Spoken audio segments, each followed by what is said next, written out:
In this video, I'm gonna rank every house at Halloween Horror Nights from worst to best. Be sure to subscribe for more videos like this, and let's get the list started with number 10, Fallout. Even though this is the weakest house at the event this year, I still wouldn't call it bad. The unique set dressing and quirky dialogue makes it stand out from the rest of the crowd, and it does have some great sequences near the end featuring this giant robot. At the same time, this is the only house at the event this year that has certain scenes that just do not work. There's one scene that's meant to be outdoors where the set dressing is simply a big blue sheet. Another scene later in the house has you witnessing something going wrong in a laboratory, but there's no scare actors or anything of note to really look at. That's not to say there's not any great stuff in this house. It's just that compared to the others, this is easily the weakest at the event. It's still a good time, but unfortunately it is definitely number 10. Number 9, Hatchet and Chain's Demon Bounty Hunters. There's a lot of great stuff going on here. The demon designs are super cool, with neon highlights illuminated by well-placed blacklight. When paired with the western aesthetic of the set design and the titular hatchet and chains, it creates a great juxtaposition of two worlds into one distinct experience. It's a little smaller and shorter than the rest of the houses this year, primarily due to its location, but it does take advantage of that space in a pretty effective way. I do wish it had one standout scene to keep it fresh in my mind, but as it stands, this is another solid house that lands on the lower end of this list. Number 8, Five Nights at Freddys. This has been one of the most anticipated houses in recent memory, and all things considered, I think it lives up to the hype. The animatronics and puppetry utilized in this house are some of the best I've ever seen at the event, and it's clear that there was a lot of love and care put into making these characters as accurate as possible. It's not the scariest house at the event for sure, but it's enjoyable enough just to walk through and take in everything they accomplished here. For a house based on this property, it's hard to imagine much better than this. But if I had to explain why it isn't higher for me, it really comes down to the pizzeria location and the fact that many effects seem to be hit or miss at best. When it comes to the pizzeria, while there are some cool locations to explore in here, at a certain point the aesthetic gets a bit repetitive. That's not the fault of the house, considering it's an accurate representation of the movies and games, but it is something that the other houses did a bit better in my opinion. When it comes to the broken effects though, it is a huge bummer that in the 6 times I've done this house, there were 2 effects that didn't work a single time I walked through. These 2 effects have apparently come back up in recent days, but I've heard reports of them breaking shortly afterwards and generally being pretty inconsistent at best. In case you're curious about what those effects are, there's one scene where Foxy is meant to walk towards guests in a long hallway, and another scene where the cupcake is supposed to fly through the air and attack someone at the end. Neither of these effects are necessarily deal breakers, but once you notice that they're broken, the house does get a bit worse in comparison. If those 2 issues and the house's lack of scariness don't bother you, you'll probably love this house even more than I did.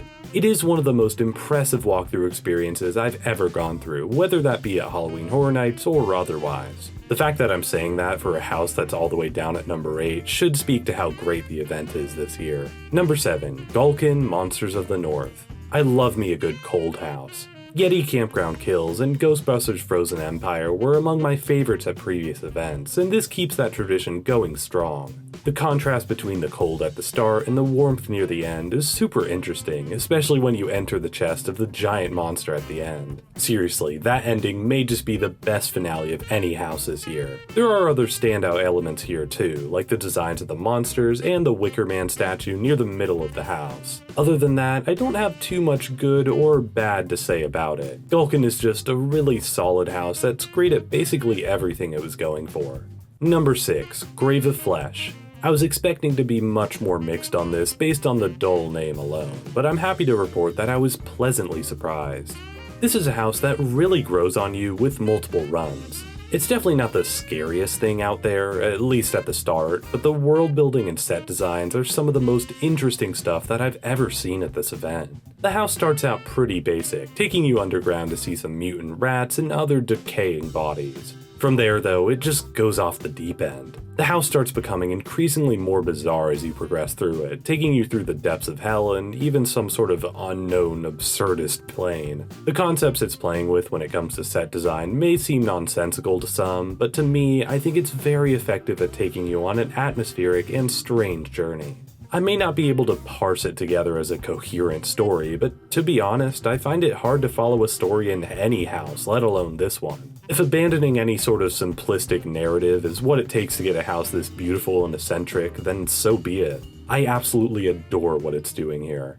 Number 5. Dolls Let's Play Dead. This is by far the creepiest house at the event this year. Something about these dolls not being explicitly evil is incredibly disturbing. The dolls are just crying or screaming in terror at you, instead of being malicious monsters like with most of the other houses. With a few exceptions, the set design is very well done, with a lot of cute details, and I love the wide variety of malformed designs of these dolls. There's a couple guest-activated triggers here too, which adds an extra element to an already jam-packed house. It's a great, creepy time and one of the best tent houses that Universal has ever done. Number 4. El Artista, A Spanish Haunting. This may sound a bit silly at first, but I kind of love that this house is just a house. While most houses take place over multiple locations, this one has a specific focus on a single environment. Sometimes when houses focus on one environment, the set design can suffer because of a lack of variety. However, I feel that this one is able to keep a great balance of varied set pieces along with a clear and compelling progression. You witness the artist, Sergio, become more and more mad as his art seemingly comes to life. Apparently in HHN lore, he is the creator of all the IP at the event, which I have to assume really messes with the lore of Five Nights at Freddy's. Anyways, story and set pieces aside, this house has some of the best scares and costume designs at the event, showcasing a true masterclass in creativity from all the people involved with the house. My only complaint is that I wish it were a bit longer, which alone should tell you how great it is. Number 3. Jason Universe. One complaint I've heard about the event this year is that the houses just aren't very scary. For the most part, that is a sentiment I disagree with, although I will admit that there's not as many houses that truly startled me when I went through them this year. Last year, Insidious was the one that shook me. This year, that honor goes to Jason Universe. Jason may not have the largest sets, mainly due to its location, but what it manages to do within that space makes it a truly special house. The initial concept of hundreds of Jasons attacking you seemed a bit silly to me, but in practice it just means you're getting flanked on all angles and never left alone. That's especially true for the finale, which is just a gauntlet of Jasons popping out at you left and right. The way this house takes advantage of the dark to deliver some truly brutal scares is astounding, and makes me wish the event would do more of this in the future. More houses like this in Insidious, alongside more detailed houses like El Artista and Grave of Flesh, may help ease the concerns of some of the critics out there. As for myself, I'm just happy we even have one house as truly scary as Jason Universe is. Number 2. The Horrors of the Wyatt Six. I know absolutely nothing about the Wyatt Six, let alone the WWE, so I want to be clear that there's no fan bias here. In fact, the only IP that I have any sort of interaction with in advance is Five Nights at Freddy's.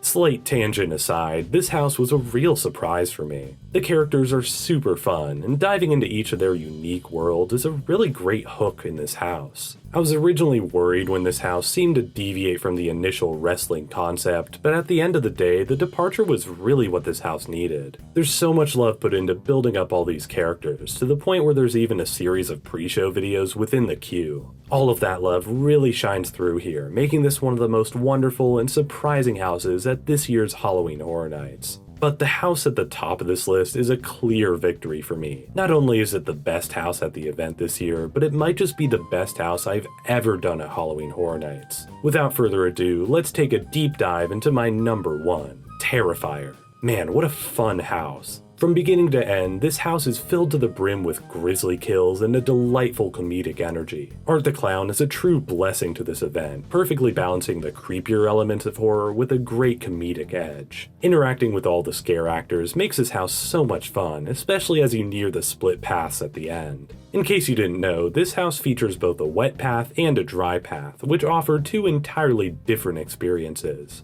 In my opinion, the dry path is the way to go here, since it offers a lot more in terms of set decoration. In comparison, the wet path is a pretty dark and empty hallway that only aims to get your hair wet, which is fun enough on your first run, but not as fun as was initially promised. Other than that, and the controversial scent in the middle, Terrifier is basically perfect. I can't really speak to the films, but as a Halloween Horror Nights house, this does basically everything I would want a house to do. It's funny, it's scary, it's unique, and it's gory. To me, this is the clear winner at the event this year. I really couldn't ask for much better. But what do you think? Let me know your favorite house in the comments down below, and check out this video to see my house ranking from last year. Thanks so much for watching, subscribe for more, and I'll see you all next time.